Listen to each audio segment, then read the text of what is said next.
Now therefore I pray thee, Moses of course speaking, if I have found grace in thy sight, show me now thy way, that I may know thee. And as you recall, already God had answered, my presence shall go with thee, and I will give thee rest. The presence of God brings rest. Now I want to make a few comments first on this matter of the knowledge of God. In Jeremiah 24:7, God said to Jeremiah, I will give them an heart to know me.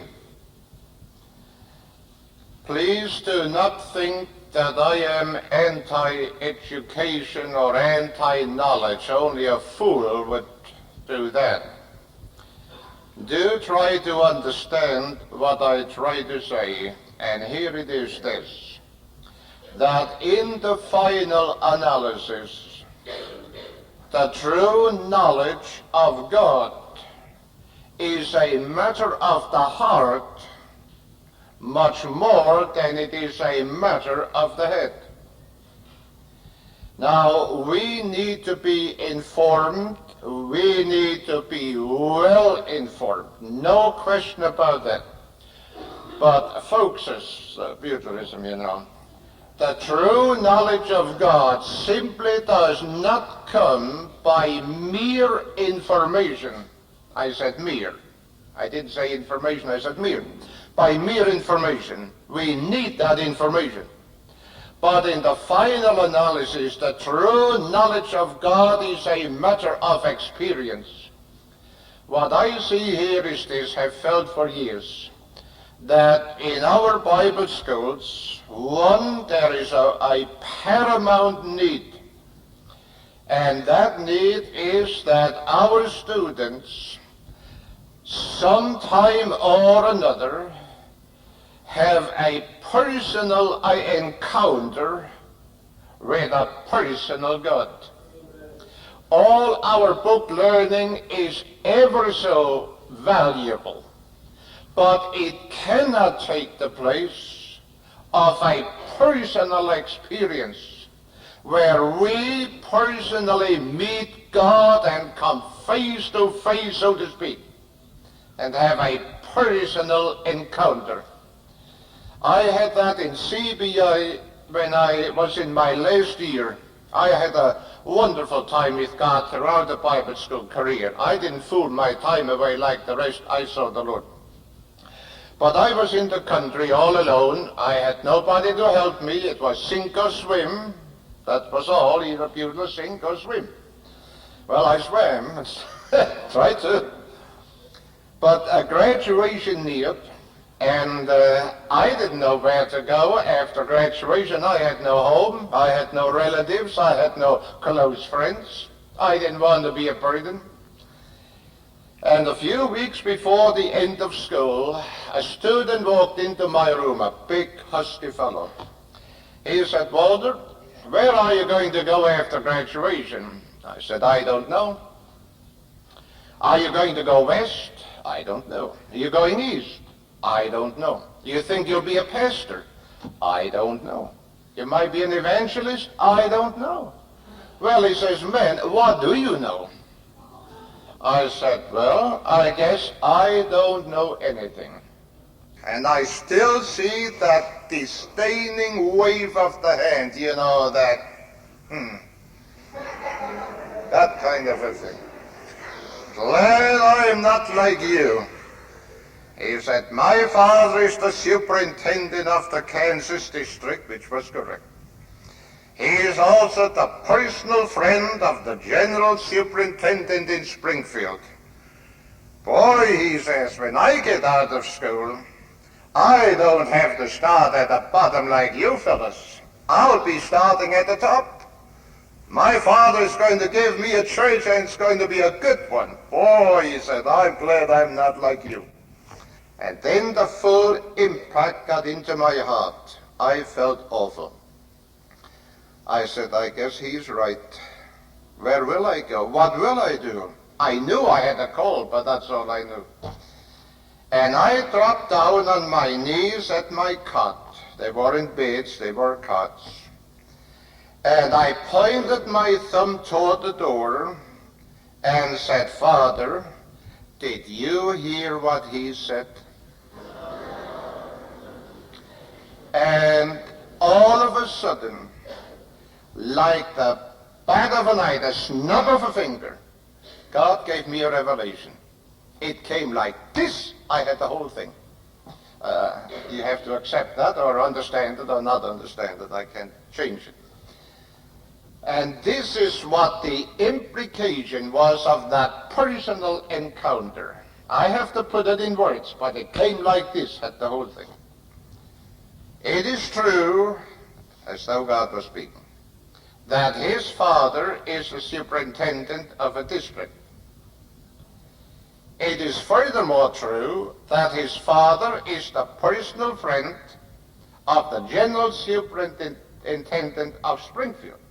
But it is also true that I am, he himself, am the superintendent of all superintendents, including the superintendent of Springfield.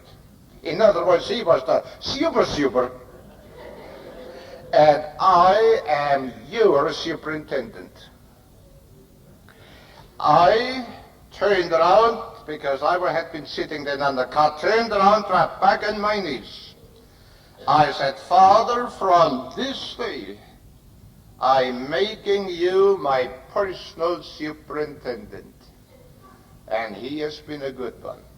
That was an encounter where God and I, so to speak, came face to face. And it has been the backbone of my ministry ever since. I have credentials in my pocket, but they are not my basic credentials. I have credentials from him. And you like to know what happened? About a week before graduation, that was only a short time later, I got a letter from a pastor on Long Island. How come? I don't know. Brother Beuttler, if you don't know where to go or what to do after graduation, come east, give us a week of meetings. Apparently, my superintendent right away went to his phone and called up Long Island and let his pastor know to write Beuttler a letter. I was there, and the pastor said, Brother Beuttler, the people would like you to stay another week. Could you? Sure could. Next week, a pastor walked in. He said, Brother Beuttler, where are you going next week? I said, no place. Could you come to my church? Yeah. All right, that's good. Stayed a week. Could you stay another week? Yeah. That week, another pastor walked in. Where are you going next week? I don't know, no place. Could you come to my church? That was in 1931. And that's been going on ever since. That is to say, God has opened doors all the way down to this very day.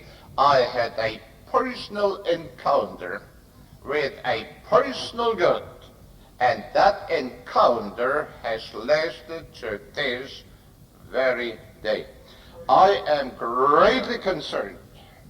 My house in Bible school work, you understand that students have a personal encounter, something like Ezekiel will say in principle.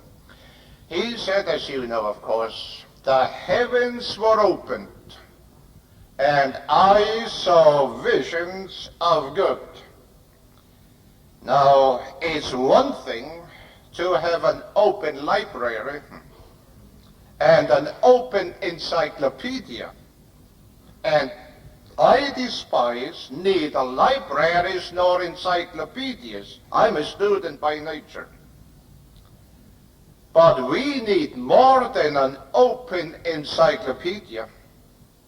We need individually an open heaven, if you know what I mean, where we come in personal contact with God and receive something from God for our own lives. Don't carry this on into the visionary now. I'm not talking about visions. I'm talking about a personal encounter in some way. So often students get now a vision of Shakespeare, of Plato, of Socrates, what have you, has its place, but in this work of primary importance is a personal revelation of a personal God in our hearts. I will give them an heart to know me. Thank God for all the information we can acquire, useful information, but it will not carry the ball in the ministry. You can know all about different subjects, and I'm sure you've heard that from others.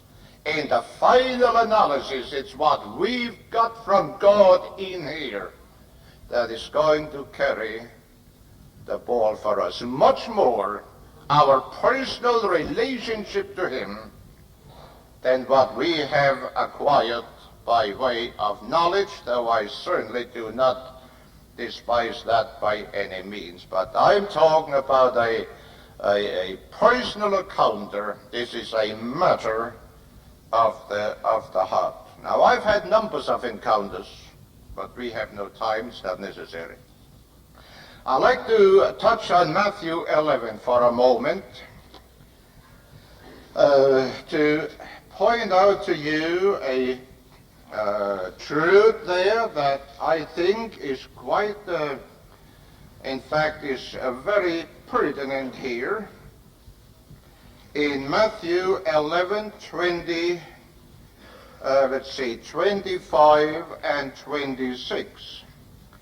And at that time Jesus answered and said, I thank thee, O Father, Lord of heaven and earth, because thou hast hid these things from the wise and prudent, and hast revealed them unto babes.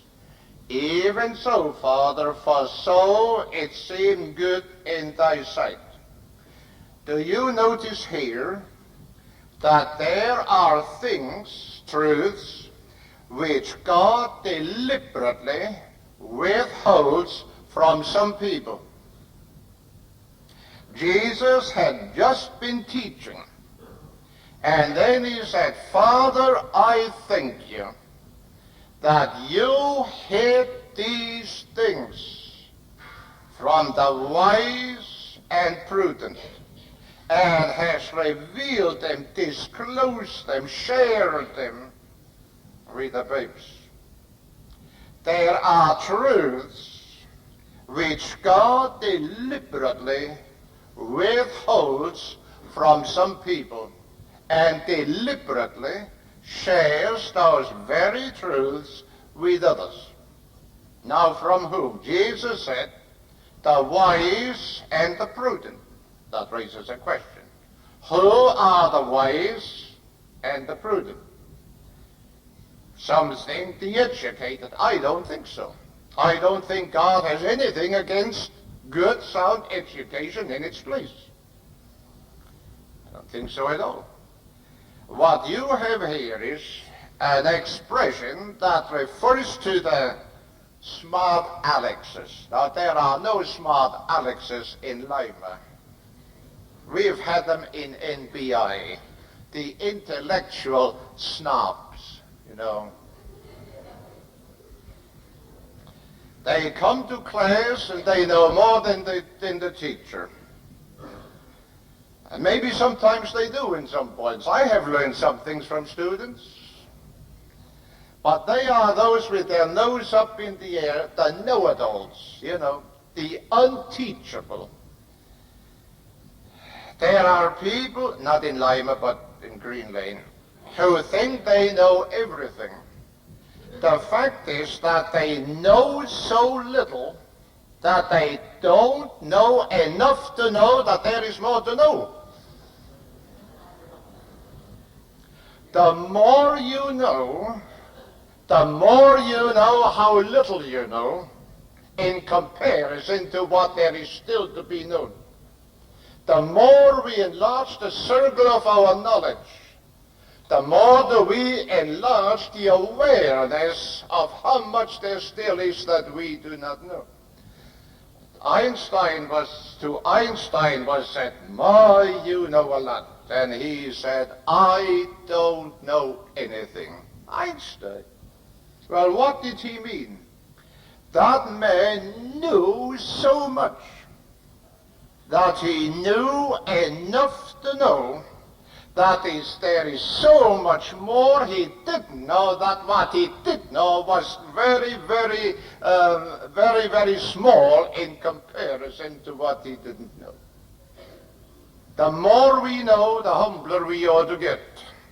But here you have the conceited, the snobs, the know-it-alls, the unteachable, the critics. And the Lord says, "All right, Father, I thank you that you have hid these truths from the snobs."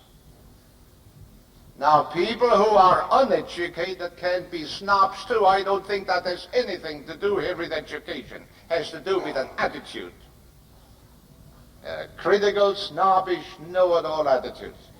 And has revealed them unto babes.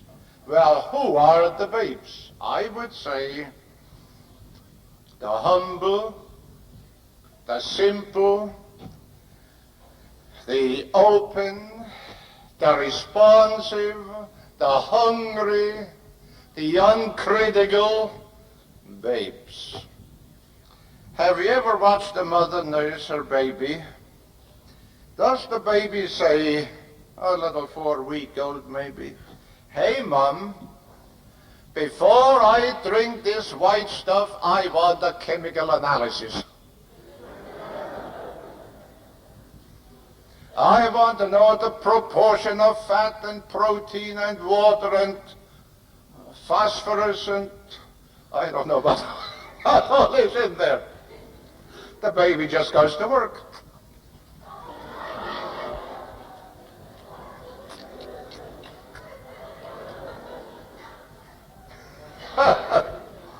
You give it mustard, it'll spit it in your face.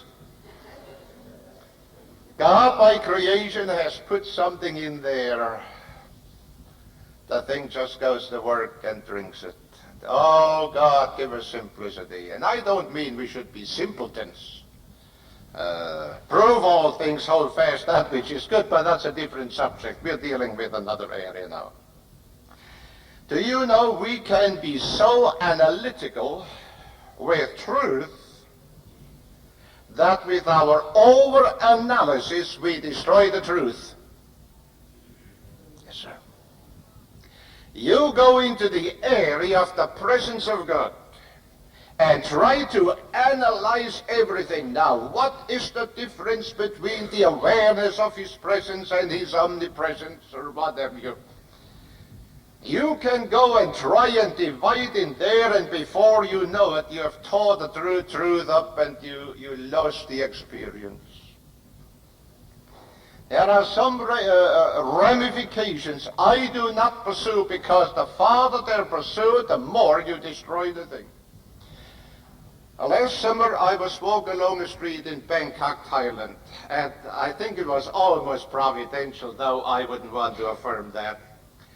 I was walking along to the Siam Hotel from the hotel where I stayed. I liked the Siam better, went over there to eat. And on my way I found my favorite flower in the Far East, the lotus. There it was lying on the side, a nice purple cup-shaped lotus. Don't ask me how it got there. I can only figure somebody carried a bunch of those flowers and lost one. But anyhow, I found it. Now, the lotus interests me very much, and I thought, I'm going to take this thing and analyze it. So I took it and opened up the petals and looked on the inside, and what a beautiful, symmetrical arrangement.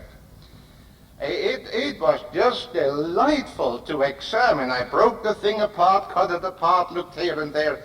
What a marvelous organism you had there. And I found out what I had wanted to know, some of it anyhow, some I still don't understand. But when I got done, I had no notice.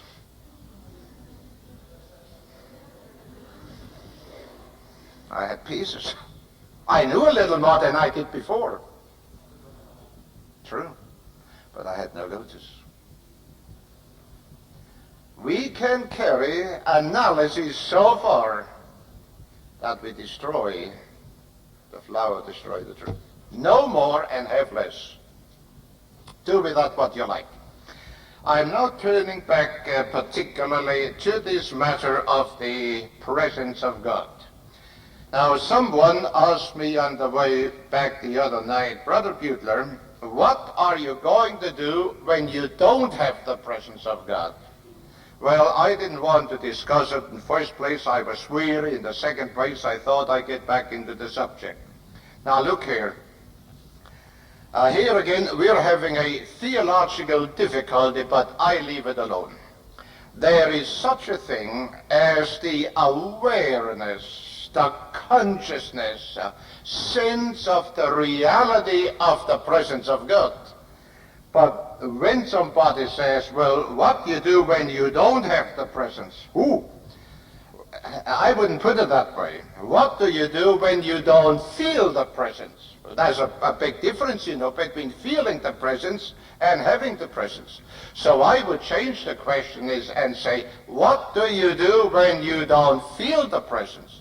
Very simple. Then I praise God for the presence still. I fall back on the book. I will never leave thee nor forsake thee. Do not I fill heaven and earth. God is with me and with you just as much when you don't feel his presence as when you do feel it. You see, you go right back into the word, I will never leave thee nor forsake thee. Like we said this morning, and thy Father which is in secret. I don't have to feel him present to believe he is in secret. But you see, the Lord loves to do things for us. I think I'll better take you to John 14:21. You know, the Lord's a great lover. 14:21, is that correct? Yes.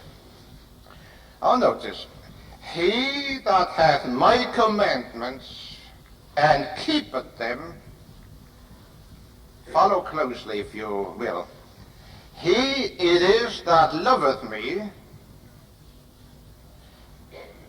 and he that loveth me shall be loved of my Father, and I will love him and will manifest myself to him. Now here you have, how shall I put this now, a unique love. In this verse, the love of the Father for you and me is conditional. It is based on our loving him. Those who love me, I will love. The implication being those who don't love me, I won't love. Now here we have to rightly divide the word of truth, of course. God so loved the world that he gave. God loves all humanity without prior condition. And yet here it says, he that hath my commandment and keepeth them, he it is that loveth me, and he that loveth me shall be loved of my Father. So here is something unique. And what you have here is this. In the first place, our love for him is not proven by what we say, but by what we do. We can sing, I love him. That doesn't prove anything to him. Our love is proven by our obedience. That's what he says. He that hath my commandments and keepeth them, he is the one that loves me. And if he loves me by keeping my commandments, the Father will love him, and I will love him. Now, this has nothing to do with the general love of God for all people. This here is somewhat of a lover relationship. The Father and the Son will reciprocate our love for him as demonstrated by obedience. What he does here is he tells us, I will give such a one the tokens, the reciprocation of my love for him by means of, and will manifest myself to him. Now, I do my studying with different translations. I think I have about, 24 or so different translations that I use. Some New Testament, some Old, some of them both. And I found this word manifest most interesting. Now, you have not interpretations, translations like this. And I will make myself real to him. That's one. I will disclose myself to him. I will make myself known unto him. I will show myself to him. I will plainly show myself to him. Now, I know what this is, for I've seen the Lord on 2 or 3 occasions. Once in response to fasting and prayer for a week, but I can't go into that. Now, if you take I think it's the pulpit commentary, I think so, and check on this verse, I think it's the pulpit commentary that says, based I think on Thayer's lexicon, that this word manifest in the Greek is so strong as to mean nothing less than a manifestation of the Lord perceivable by our physical senses. You can check up on this yourself. I've had the experience, so I'm very, very much assured of it. So here the Lord will give us tokens of appreciation for our appreciation of him. Down at school around 1950, the Lord had given me a tremendous hunger to seek him. I had that many years before, but didn't follow through. But then this thing came back, and I sought the Lord in between all my schoolwork. Schoolwork is heavy, and I'm out in ministry all the time. Every weekend I'm somewhere. Still, I saw the Lord in every crack of time I had, especially by night. And I get up during the night many times, in the middle of the night, for no other reason than to seek him, to worship him, to sit in his presence, unfelt presence, simply sit there. And that went on for some time. Then the Lord began to reveal himself. One night he walked into our cottage. I heard him step by step as he moved through the cottage, heard him turn around, and then spoke to me in an audible voice. And on one of those nights, I was sitting there, simply admiring him. I got up about 2:30, I believe, admiring him, keeping him company. I said, Lord, so many of your people are asleep now, and I want to get up to spend a little time with you to keep you company. And I had the clearest perception of the Lord walking toward me from behind. Didn't see him, but I had the perception of it. Was as real as could be. And perceived him bending over me from behind. And I literally felt a sensation of drops falling on top of my head. And I instinctively knew that this sensation was the teardrops of his appreciation for somebody that would get up in the middle of the night for no other reason than to keep him company. Now that happened only once. Tokens of his appreciation. The Lord loves to do that. Now God hears what I say. And I had sought the Lord for hours upon hours during the night, deprived myself of sleep. I wanted him, sought no experience, simply him out of a great hunger. When one night I was awakened by a man singing, a man's voice singing in my bedroom. It woke me up. The voice awakened me, and there stood the Lord by the window, full size, in white garments, looking my way, singing two stanzas for me, a song that I had never heard before nor since, and then he was gone.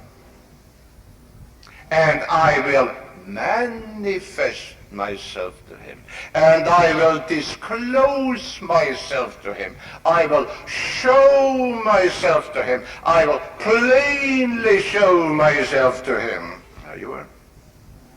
This is a wonderful thing we're getting into here. I mean, in the experience. Now, different people have different attitudes. Some love to hear me speak that way. Some hate to hear me say it. You have different people, they take a different attitude, but I just do my knitting. Anybody that likes it can like it. Anybody wants to lump it can lump it. I know what it is. I was there. You remember in Genesis 3:8, and Adam and Eve hid themselves from the presence of the Lord. Now, they made, I think, a very transparent excuse. When God made inquiry, well, Lord, we forgot to wear our bikini.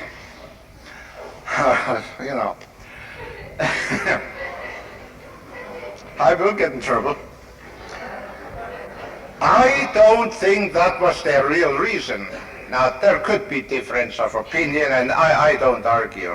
I just share and, I think the real reason was, at least the basic reason was, that they were no longer in a right relationship with God. They had, I think, a sense of guilt.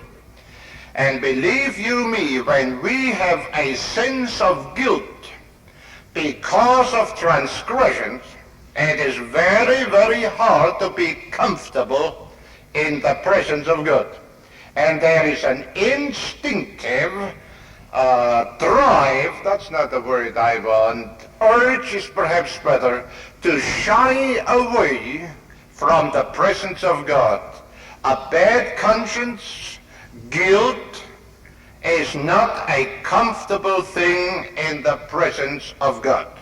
And I think they hid themselves more than the other reason, because they felt guilty. And there are people today who have no use for the presence of God, and I would not be a bit surprised if in many cases there is something somewhere out of harmony with the holiness of God, that such people simply feel uncomfortable in God's presence and, so to speak, hide themselves. In Genesis 4:16 we read, and Cain went out from the presence of the Lord. Now, actually, as you know, he was sent out. He was not allowed to remain in the presence of the Lord because he slew his brother.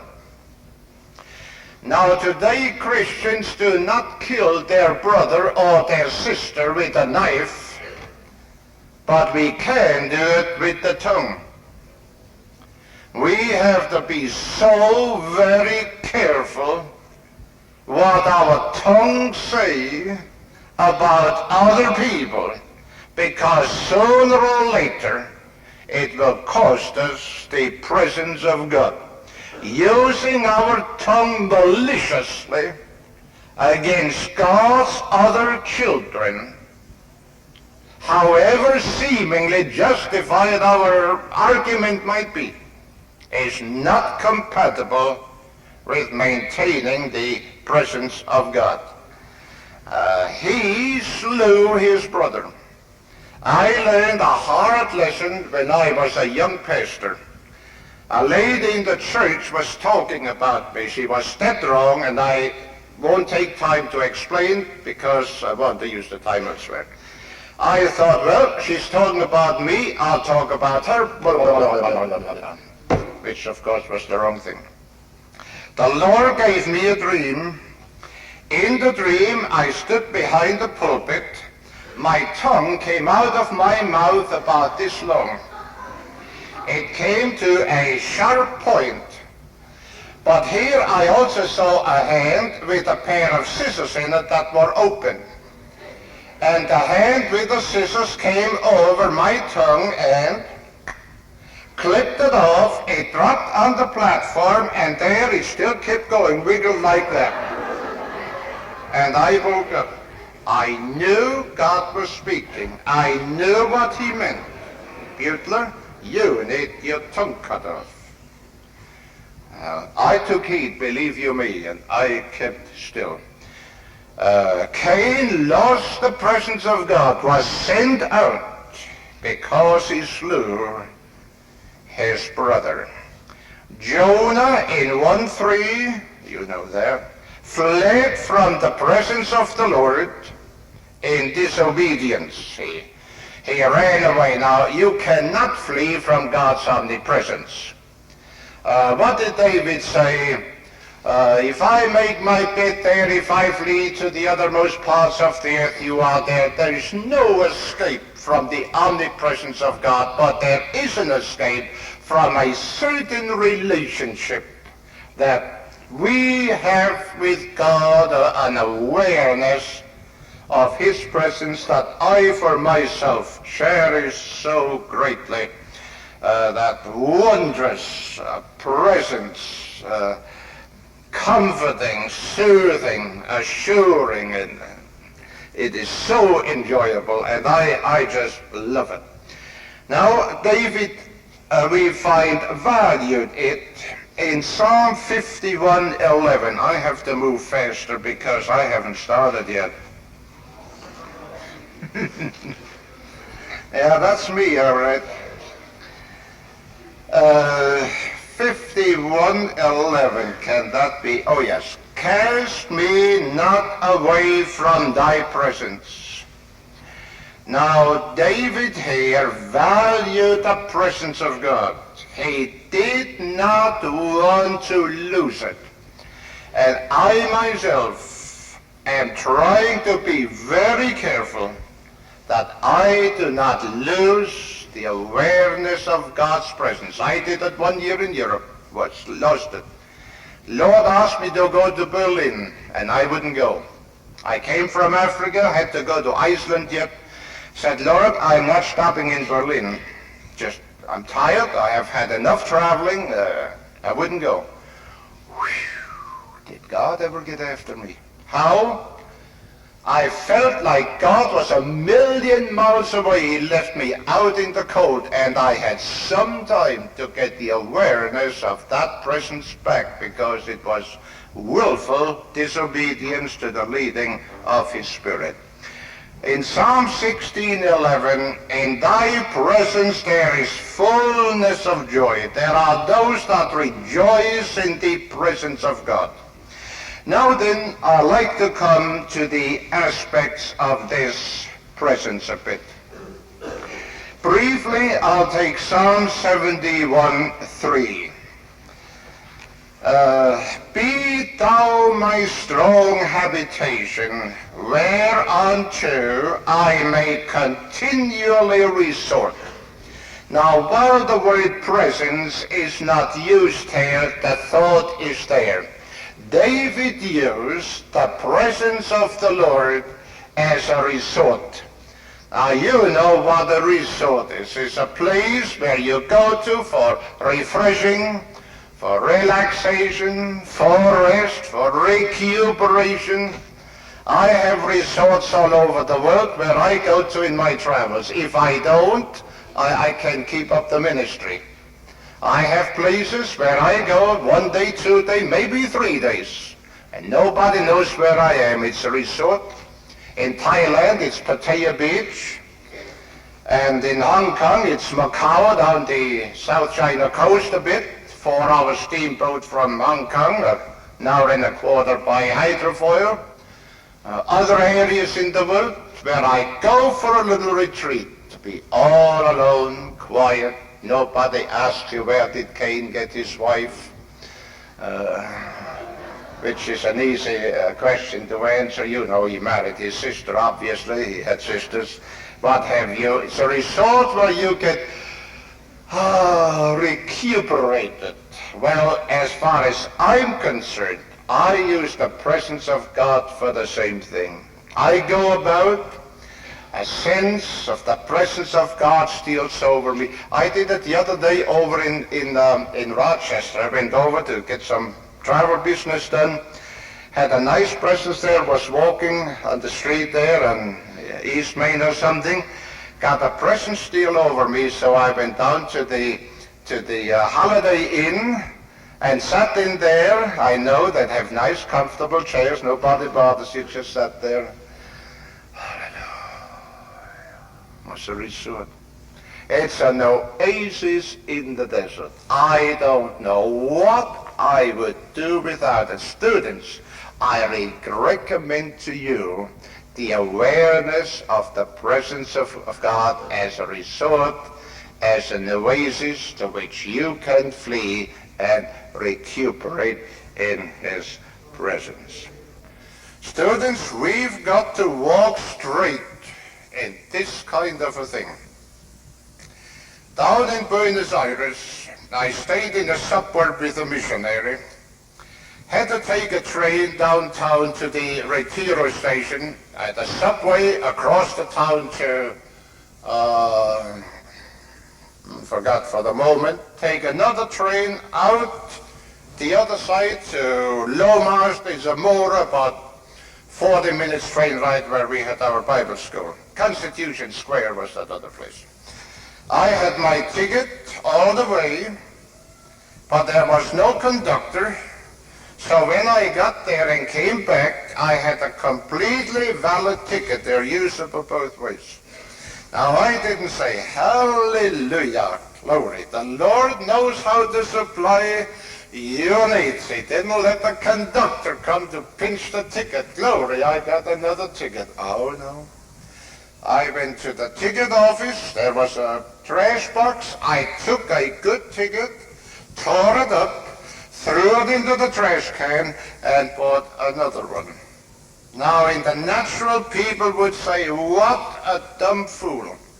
But not so. Who can stand this presence? We have to go straight with this thing. Note my last passage. Psalm 15. I'll also boil this down without boiling it up. David asked a question. Lord, who shall abide in thy tabernacle? Who shall dwell in thy holy hill? Now, different translations read differently. For instance, who shall consort with thee? I like that. Who will be your consort? Who shall find a home in the presence of God? You see, folks, the presence of God is my home all over the world. I take this home with me. I don't know what I would do without it.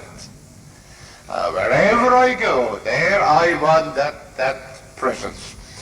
Now he answers, he that walketh uprightly. Here's a reference to the feet. And worketh righteousness, a reference to the hand. I'm giving you the essence without elaborating. About 10 minutes and we'll have it, I think. And speaketh the truth in his heart, a reference to the tongue as well as to the heart.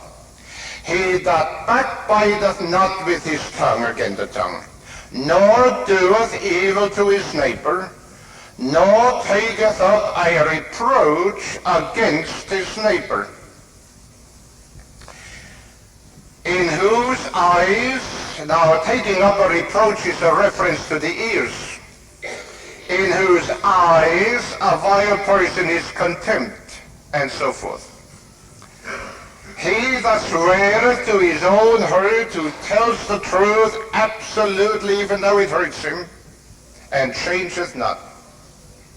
He that doeth these things shall never be moved. Now briefly, here is a reference to the feet, where they walk, to the hands, what they do, to the tongue, what it speaks, to the ears, what they pick up, a reference to the eyes, what they behold.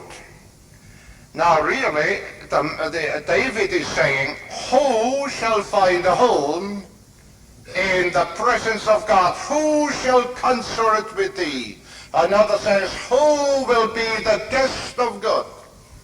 And there are laws that govern the presence of God. There are laws that govern our faculties, that govern our feet, where they walk. Laws that govern our hands, what they do.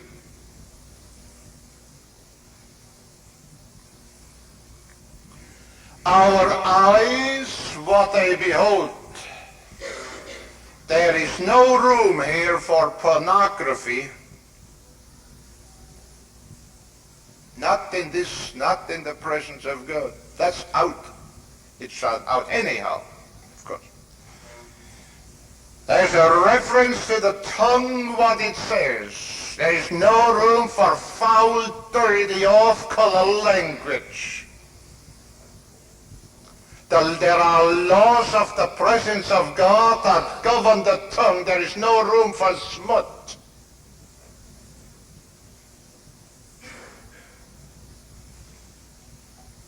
Laws that govern the ears, that do not lend themselves to gossip. I was on a field riding with a missionary, and he came to a red light. And while he was there, a woman walked up rapidly, spoke to him, and spilled the beans. I won't explain what beans they were, but they weren't navy beans. And that missionary was all a titter. The light changed, but she held him. And I sat there, I couldn't help but hearing what she said. And he finally went. He said, Brother Beuttler, did you hear that? I said, I couldn't help it, but don't worry. I'll never take it home. And I never did. He would not be a missionary today. He's a good missionary, but he fell into something. She spilled the beans. I kept my mouth shut. I don't tell on people. You'd be surprised what I run into. Before the Lord sent me away, well, the Lord gave me some special training on how to travel for him. And included was, from Isaiah 42, seeing many things, but thou observest not. Hearing many things, but he heareth not. In other words, Beuttler, don't see, pay no attention. Don't pick up any reproaches. Springfield one year said to me, Brother Beuttler, we're having trouble on such and such a field. But you keep your ears open and bring us back a report and tell us what you find. They mentioned the area. I found out all right without looking. I don't snoop, but some things you just run into. I never wrote. And the man from Springfield visited us at home. He said, Brother Beuttler, he was a high position. He never gave us a report. Why not? I said, Brother, the Lord sent me to teach, not to report. And I never told him what I found out. It's a wonderful thing to keep your mouth shut. There are laws that govern this presence, govern our faculties, and we need to conform to. And believe you me, a traveling man has 1,001 ways to go wrong if he wants to. And it's a mighty good thing to know the laws that govern the presence of God. Of all the opportunities that come your way in a summer's ministry. All kinds.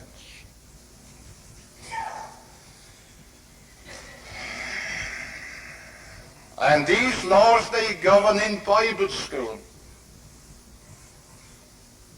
We have to do it straight. Be honest beyond the level. Down at school we had snow, and the pretty hat was looking out of the upper window, she had, I mean. A fella takes a snowball and sends it up after that hat, and the hat ducked, and the snowball went through the window and hit the other wall, and nobody did it. The enough men wanted to know who messed up the wall, who broke the window. They were all saints.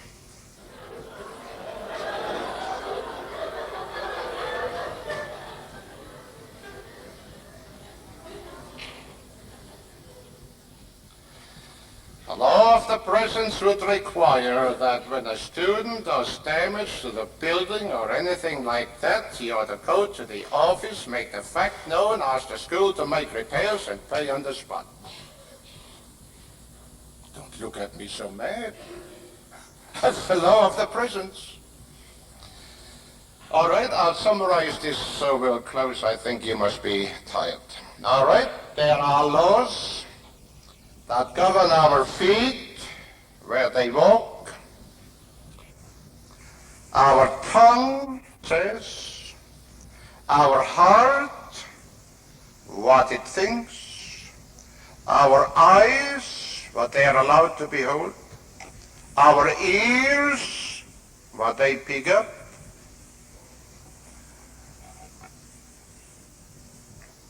he that doeth these things shall never be moved. In other words, there are laws of the presence of God that govern our human faculties. And if we want to be the Lord's consort or he ours, if we want to find a home in the presence of God, not merely an occasional visit, but that abiding presence, we must comply with the laws which govern the home of the presence of God. I suppose you have rules like we had rules. We had a girl come in one year with a big bushel hat, and she said, "Where is my telephone? Where is the carpeting in my room?" And there isn't any. "Where is my private bathroom?" Well, we haven't got any. "What kind of a place is this?" "Well, that's the place that is." "I think that I shall go home right away." And the Dean of Women said, "That would be a good idea." "I agree with you, miss."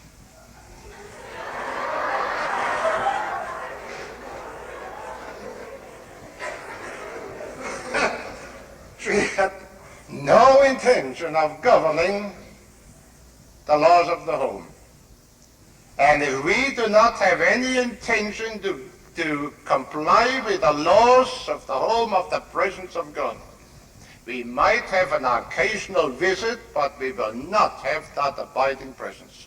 He that doeth these things shall never be moved, shall never have to vacate the home of the presence of God.